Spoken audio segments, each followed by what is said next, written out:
રાજાને રંક બનાવી દેવાની શક્તિ ધરાવે છે આ 3 ગ્રહો. અશુભ હોવા પર જીવન થઈ જાય છે બરબાદ. કરો આ જ્યોતિષ ઉપાય. જ્યોતિષમાં એવા 3 ગ્રહો અંગે જણાવવામાં આવ્યું છે જેની અશુભ સ્થિતિથી જીવન બરબાદ થઈ જાય છે. આ ગ્રહો તમારું જીવન મુશ્કેલીથી ભરી દે છે. આ ત્રણેય ગ્રહોના અશુભ પ્રભાવથી બચવા માટે યોગ્ય જ્યોતિષી ઉપાયોનું પાલન કરવું જરૂરી છે, જેથી જીવનમાં સુખ, શાંતિ અને સમૃદ્ધિ રહે. તો ચાલો જાણીએ એ ગ્રહો કયા છે અને એના ઉપાય. આપણા જીવનમાં ગ્રહોની સ્થિતિનો ઊંડો પ્રભાવ પડે છે. અમુક ગ્રહ આપણને સફળતા અને સુખ સમૃદ્ધિ તરફ લઈ જાય છે, જ્યારે અમુક આપણું જીવન મુશ્કેલીઓથી ભરી દે છે. આ સમસ્યાઓનું મુખ્ય કારણ ગ્રહોની અશુભ સ્થિતિ હોય છે. જ્યોતિષ અનુસાર આ ત્રણેય ગ્રહો છે રાહુ, શનિ અને મંગળ. તો ચાલો જાણીએ ભોપાલના જ્યોતિષ પંડિત ચોરે પાસે કે કેવી રીતે આ ગ્રહોની અશુભ સ્થિતિથી બચી શકાય. રાહુ. રાહુને જ્યોતિષમાં છાયા ગ્રહ કહેવામાં આવે છે. રાહુ જ્યારે શુભ ગ્રહોની સાથે હોય છે ત્યારે તે વ્યક્તિને સફળતા અને સુખ આપે છે, પરંતુ જ્યારે તે અશુભ ગ્રહોની સાથે હોય છે ત્યારે તે જીવનમાં ઘણી સમસ્યાઓ ઊભી કરે છે.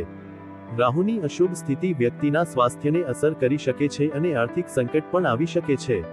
આ ગ્રહની અશુભ અસરથી બચવા માટે ઓમ રા રહેવે નમઃ નો જાપ કરવો જોઈએ. શનિ. શનિ વ્યક્તિની કુંડળીમાં લાંબા સમય સુધી રહે છે. જો વ્યક્તિ પર શનિની સાડાસાતી, દૈયા કે મહાદશા હોય તો તે વ્યક્તિના જીવનમાં અનેક પ્રકારની સમસ્યાઓ લાવી શકે છે.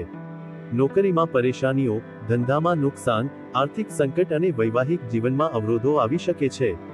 શનિની અસરને ઓછી કરવા માટે શનિવારે શનિ મંદિરમાં સરસવનું તેલ ચઢાવવું જોઈએ અને ઘોડાની નાળની વીંટી પહેરવાથી પણ લાભ થઈ શકે છે. મંગળ. મંગળને ગ્રહોનો સેનાપતિ માનવામાં આવે છે. આ ગ્રહ ઉગ્ર અને શક્તિશાળી છે. કુંડળીમાં મંગળની સ્થિતિ અશુભ હોય ત્યારે વ્યક્તિના જીવનમાં અશાંતિ પેદા કરી શકે છે.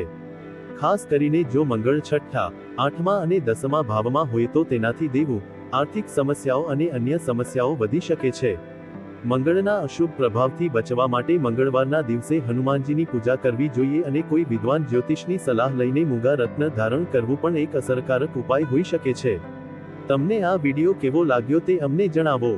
જો તમને આ વિડિયો સારો લાગ્યો હોય તો કૃપા કરી આ ચેનલને સબસ્ક્રાઇબ કરો અને બેલ આઇકન દબાવો, જેથી તમે અમારા નવા વિડિયો પહેલા જ જોઈ શકો. તમારા સહયોગ માટે આપનો હાર્દિક આભાર અને આગળ નવા વિડિયો જોવા માટે અમારી સાથે જોડાયેલા રહો. વિડિયો અંત સુધી જોવા બદલ આપનો ખૂબ ખૂબ આભાર.